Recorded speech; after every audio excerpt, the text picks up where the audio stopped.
Nós já falamos sobre impulso, quantidade de movimento, teorema do impulso e conservação da quantidade de movimento. Agora nós vamos falar sobre colisões.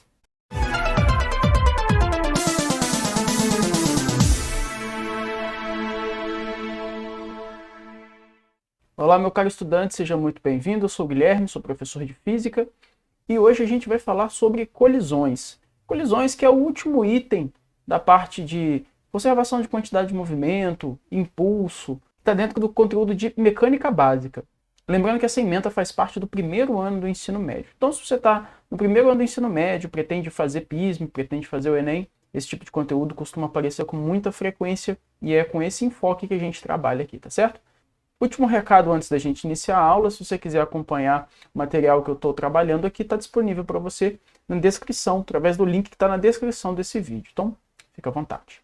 Já falamos nas aulas anteriores sobre impulso, quantidade de movimento, teorema do impulso, e o último item mesmo que nós falamos foi conservação da quantidade de movimento. Tá? Então nós vamos partir dessa ideia aqui. A parte que nós vamos estudar hoje, que se dedica a estudar colisões, o pesado disso já foi abordado na última aula. Então se você não acompanhou, se você ainda não viu, não está por dentro do assunto, volta, tá? Tem aula específica sobre, aula introdutória sobre o conceito de impulso, quantidade de movimento, enfim. Tudo isso anterior está bem detalhado aí para trás. Pode acessar essas aulas que foram dadas anteriormente para poder continuar aqui conosco. Muito bem. E o que vimos especificamente quando falamos de conservação da quantidade de movimento? Vimos que em um sistema de corpos que esteja isolado de forças externas, a quantidade de movimento total é sempre constante. Ou seja, aqui eu usei como exemplo, né, uma bolinha de sinuca, um jogo de sinuca, né, no qual uma bola branca colide com as demais bolas do jogo e todas elas se movimentam. A ideia aqui é que se você somar a quantidade de movimento de cada uma dessas bolas individualmente, tá, todas elas, e fizer o somatório dessa quantidade de movimento antes e depois da bola branca colidir com elas, a soma total vai ser sempre igual. Essa que é a ideia, tá?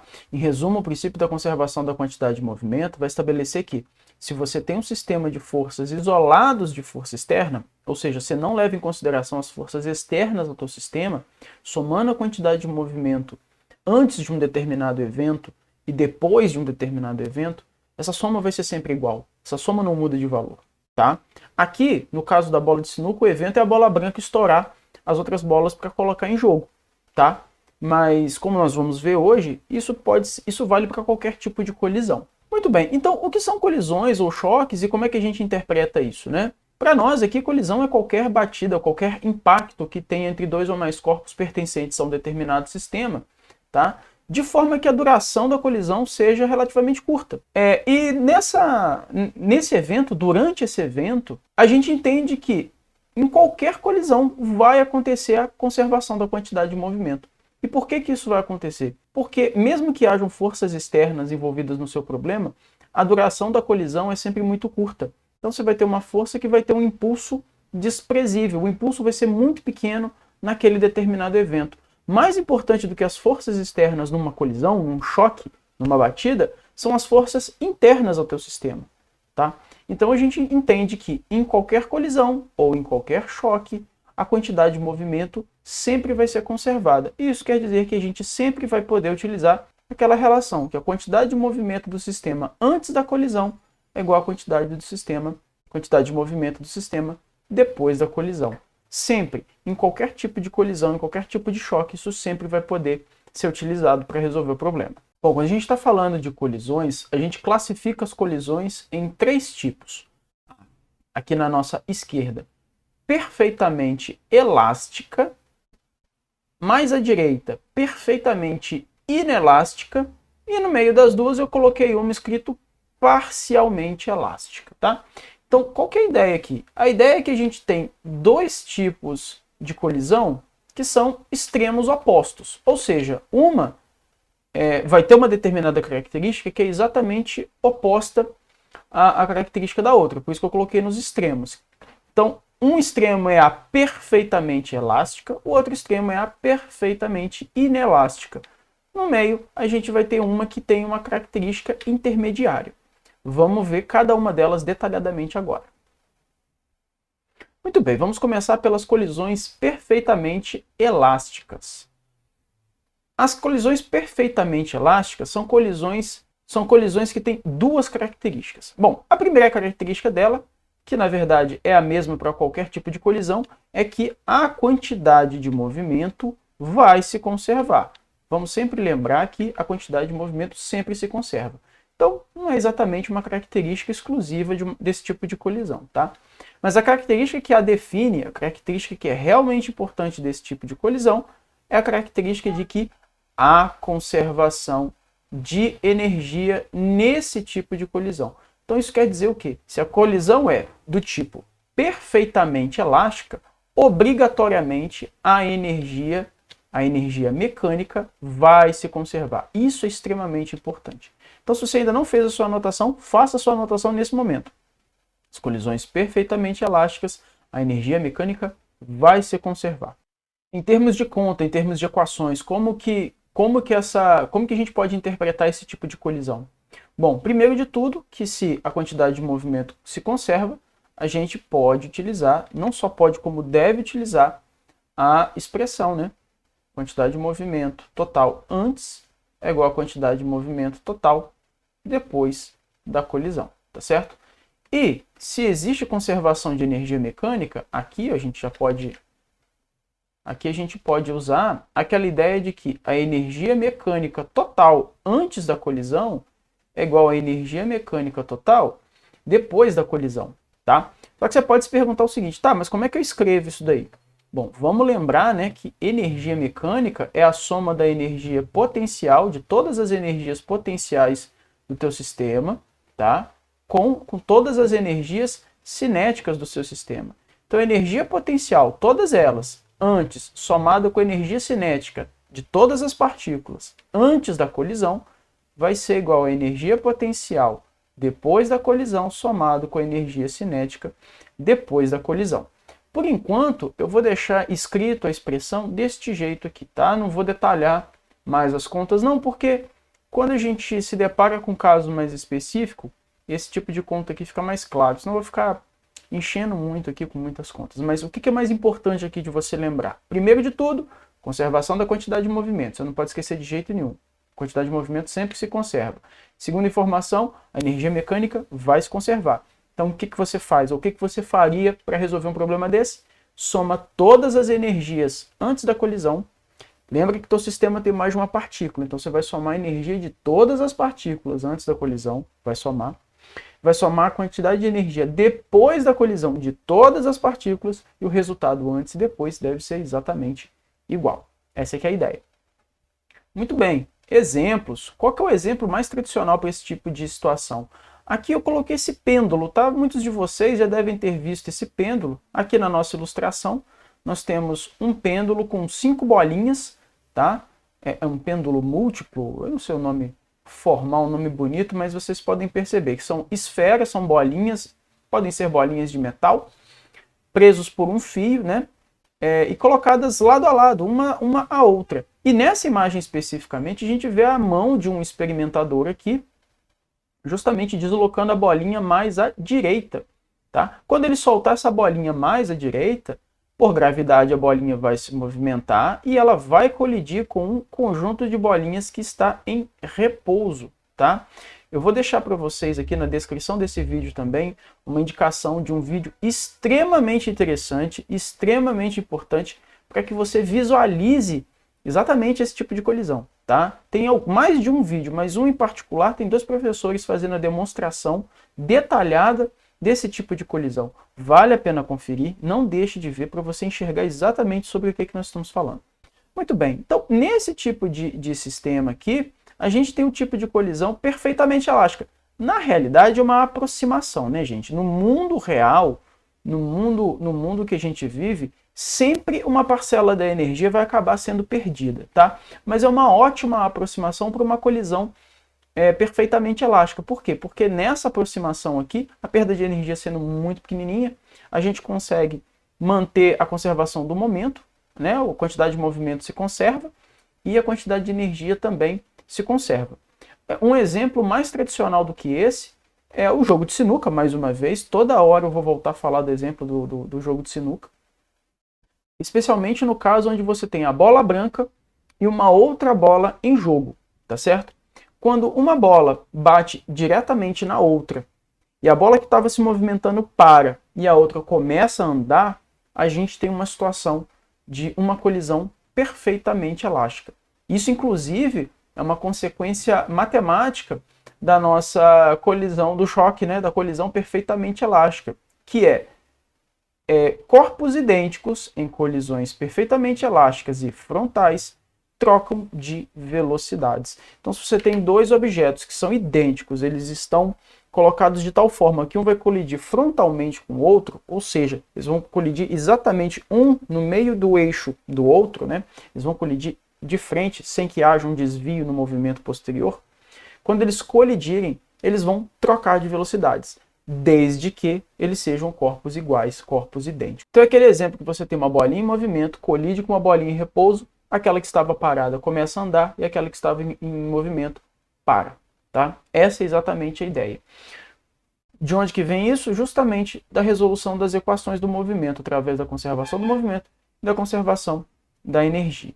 Muito bem, lá no outro extremo, nós temos a colisão que é perfeitamente inelástica. Ela é uma colisão perfeitamente inelástica. E aqui que está exatamente o extremo oposto, né? Primeiro de tudo, quais são as características? Primeira característica, vamos lembrar, quantidade de movimento, sim, se conserva. Lembra que a quantidade de movimento sempre vai se conservar. Então, a quantidade de movimento do teu sistema antes e depois da colisão acontecer vai ser igual. Seja ela uma colisão perfeitamente elástica ou uma colisão perfeitamente inelástica, tá? Sempre vai acontecer conservação da quantidade de movimento. Aqui que vem a diferença. O que acontece na colisão inelástica? Existe perda de energia. E não só existe perda de energia, como ela é a máxima. Vamos explicar um pouquinho melhor isso. O que eu quero dizer com perda de energia? Estou querendo dizer com perda de energia mecânica. Tá? Antes da colisão, o teu sistema, formado lá por partículas, tinha uma determinada quantidade de energia mecânica. O que é essa energia mecânica? É a soma de todas as energias potenciais com todas as energias cinéticas de todo mundo que faz parte desse sistema. Essa quantidade de energia mecânica, após a colisão, vai diminuir. Então, após a colisão, se você somar as energias potenciais de todas as partículas com as energias cinéticas de todas elas, o total vai dar menos do que tinha antes da colisão. E para onde que vai essa energia? O que acontece? O que aconteceu nesse tipo de colisão? Esse tipo de colisão, a energia mecânica ela é perdida porque ela vai ser transformada em outras formas de energia. Então, por exemplo, essa energia mecânica vai ser transformada geralmente em calor, som, ou ainda vai ser transformada em trabalho. Como assim essa energia vai ser transformada em trabalho? Imagina um carro batendo de frente com o outro, né? Uma colisão no qual os corpos batem, né? Um carro bate com o outro e os dois se movimentam juntos após essa colisão. Houve um dano, né? Os carros que colidiram amassaram a sua estrutura, né? E para amassar essa estrutura foi aplicada uma energia, foi aplicado um trabalho. Esse trabalho vem justamente da energia de movimento que existia antes da colisão. Tanto que o exemplo mais tradicional para esse tipo de colisão é justamente um acidente de trânsito. Mas aqui tem um detalhe importante, tá? Aqui tem um detalhe importante. Para a gente considerar a colisão perfeitamente inelástica, para a gente garantir que a perda de energia é a máxima possível, os corpos seguem juntos após o choque. Os dois vão se movimentar em conjunto, como se fosse um corpo só. Eles vão andar com a mesma velocidade após a colisão acontecer, tá certo? Isso aqui eu estou usando o exemplo de um acidente de trânsito, mas existem outros contextos. Mais uma vez, eu vou deixar indicado para vocês um vídeo onde há uma demonstração bem minuciosa de cada uma dessas colisões. Recomendo muito que vocês façam acesso e assistam, especialmente depois de ver o que a gente está comentando aqui, porque aí vocês vão enxergar ter uma profundidade melhor ainda, uma compreensão melhor ainda do que a gente está explicando aqui. Muito bem, então, reforçando e resumindo. Colisões perfeitamente inelásticas. Quantidade de movimento se conserva? Sim.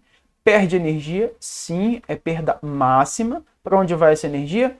Vai ser transformado em calor? Vai ser transformado em som, ruído, barulho? Ou vai ser transformado em trabalho? Para quê? Para deformar os corpos em questão, mudar a forma desses corpos, tá certo?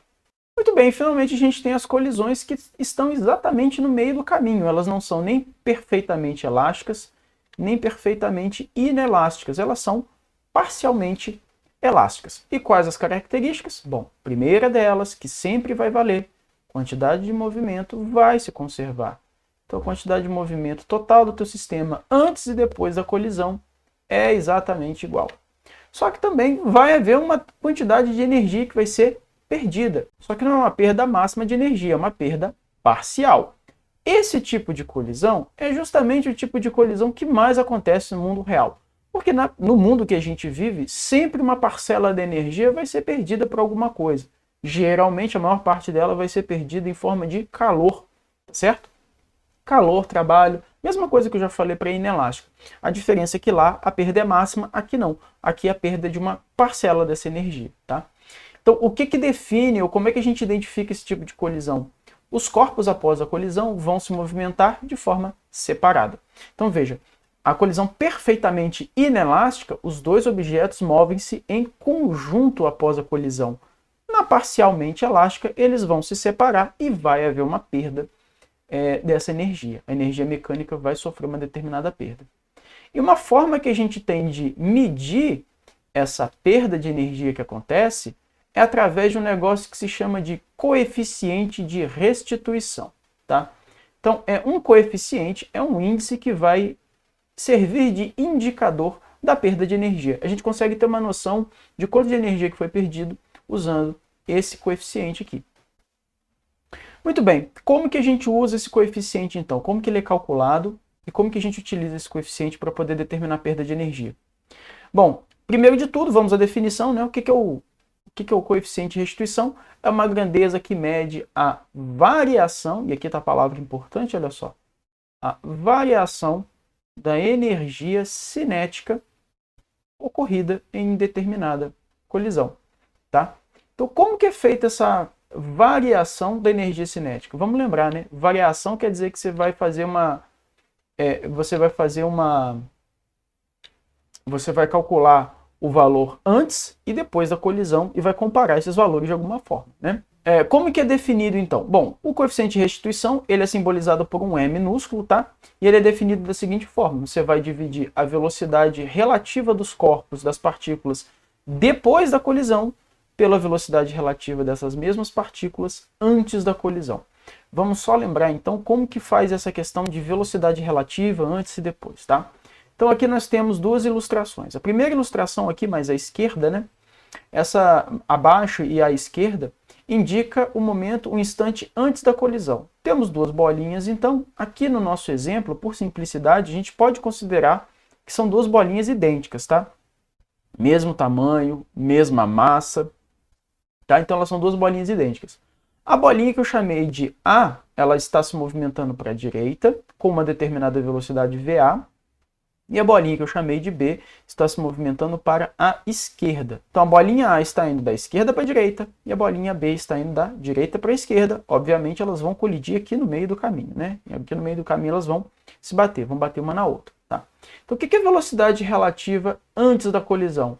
Bom, se os dois estão se movimentando um contra o outro, em sentido de se colidir de frente, de bater de frente, a velocidade relativa de um em relação ao outro é, neste caso, a soma dessas velocidades, tá?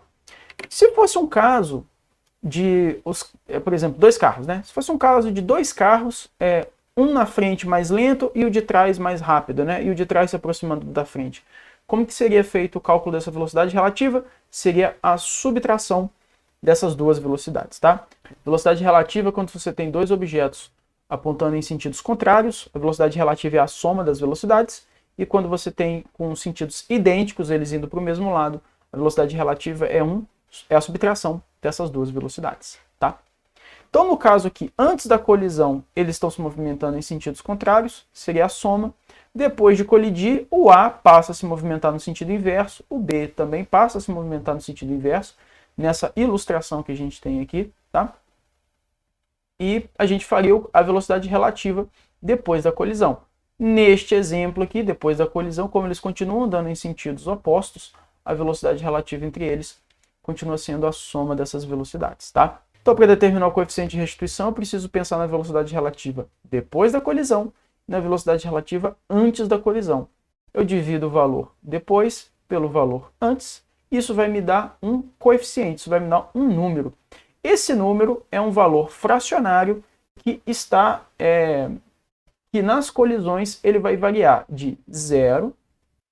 Então, no estudo das colisões, o coeficiente de restituição ele vai variar entre 0 e 1, tá? Inclusive podendo ser 0, inclusive podendo ser 1. O coeficiente de restituição igual a 0 quer dizer que ele perde o máximo de energia possível. E o coeficiente de restituição igual a 1 quer dizer que ele não perde nenhuma energia. A energia mecânica se conserva, tá? E os valores intermediários, evidentemente, se referem a perdas parciais de energia. Muito bem, então vamos aproveitar e fazer uma espécie de quase um exercício aqui, né? Relembrando todos esses tipos de colisão e relacionando com a quantidade de energia e com a quantidade de movimento também, né? E claro, com o coeficiente de restituição nessa espécie de quadro resumo aqui, né? Então, primeira linha, primeira coluna, nós temos aqui, né? Nas colunas nós temos coeficiente de restituição, qual que é o valor dele.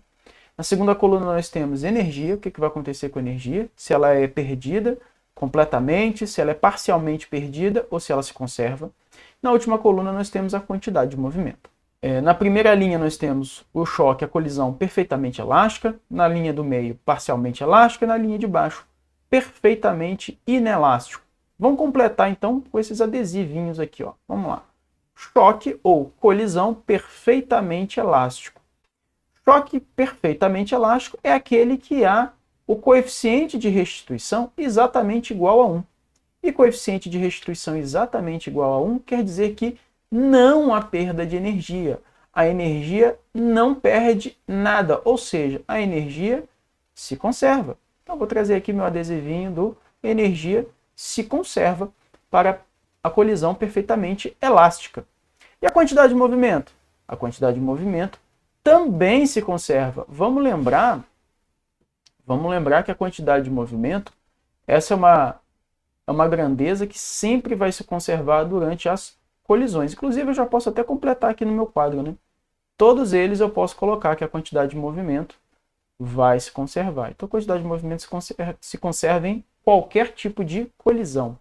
Muito bem. Vamos para o segundo extremo, né? Eu acho que assim, é mais fácil a gente pensar nas colisões pensando nos extremos, né? Perfeitamente elástico não perde energia, ou seja, a energia se conserva, e o E é igual a 1. O outro extremo é o E igual a 0, ou seja, que é a perda máxima de energia. Perda máxima de energia acontece no choque perfeitamente inelástico. Então vamos lá, perda máxima de energia está aqui, ó. Dissipação máxima. Vamos colocar aqui o adesivinho da dissipação máxima de energia. E finalmente a gente tem a colisão intermediária, que é a colisão parcialmente elástica, ou choque parcialmente elástico. O coeficiente de restituição ele é intermediário. Opa, vamos corrigir isso aqui. Ele não está entre 0 e 0, ele está entre 0 e 1, né? Pronto, agora está correto. Ele é intermediário entre 0 e 1. Quando for 1, conserva completamente energia. Quando for 0, perde o máximo de energia. E quando for entre 0 e 1, isso indica uma dissipação parcial da energia. Não é toda a energia que é perdida, é apenas uma parte dela que vai ser perdida. Então está aqui, ó, dissipação parcial. Está aqui a nossa tabela completa a respeito das colisões.